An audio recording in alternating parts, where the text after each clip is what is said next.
Prabhakar hybrid seeds వారి సలోని రకం పేరండి ఇది. 1 ఎకరాకి వచ్చి 1 కిలో విత్తనం అవసరం పడుతుంది.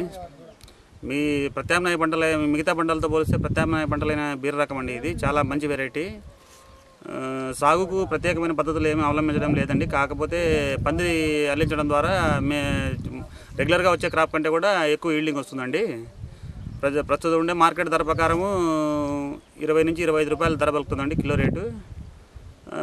తక్కువ విస్తీర్ణంలో సాగు చేసిన నీటి వసతి కూడా తక్కువగా ఉండడం కూడా అదే నీటి వసతి తక్కువైనప్పుడు కూడా పంట చాలా బాగా వస్తుందండి. ముఖ్యంగా మిగతా బీర రకాలతో పోలిస్తే సలోని రకం బీర వచ్చేసి తక్కువ రోజుల్లోనే కోతకు వస్తుందండి. 38 నుంచి 40 రోజుల లోపలనే మనం కాయలు మొదటిసారి కటింగ్ కోసుకోవచ్చు. తక్కువ విస్తీర్ణం అంటే 10 నుంచి 12 కుంటల నేలలోనే ఇతను రైతు 450 కేజీలు దాకా కోతకు వచ్చి 450 కేజీలు కాయలు కోస్తున్నాడు. ఇప్పుడుండే మార్కెట్ ధరలు అనుసరించి చేస్తే తక్కువ నీటి వస్తున్నా కూడా ఇబ్బంది లేకుండా అతనికి తక్కువ పెట్టుబడితోనే అంటే 20 నుంచి 25 వేల మధ్య పెట్టుబడితోనే దాదాపు 80 నుంచి 1 లక్ష రూపాయల దాకా ఆదాయం వచ్చే అవకాశం ఉంది.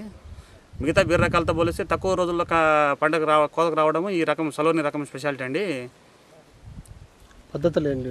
సాగు పద్ధతి అంటే పశువులెరువు బాగా తోలాలండి. పశువులెరువుతో పాటు కాంప్లెక్స్ ఉన్నటువంటి డిఏపి పొటాష్ 1 ఎకరాకి వచ్చి 1 మూట డిఏపి 1 మూట పొటాష్ కలిపి వేసుకోవాలి.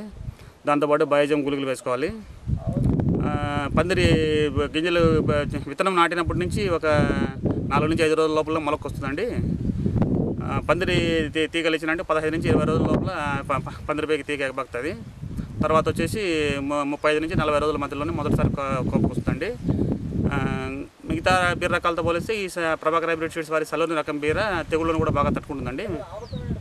తొందరగా కోతకు రావడం ఒకటి, తెగుళ్ళను బాగా తట్టుకోవడం ఒకటి, అననుకూలమైన వాతావరణ పరిస్థితి ఉన్నా కూడా బీర తెగుళ్ళు తక్కువగా ఉండి దిగుబడి అధికంగా ఉందండి.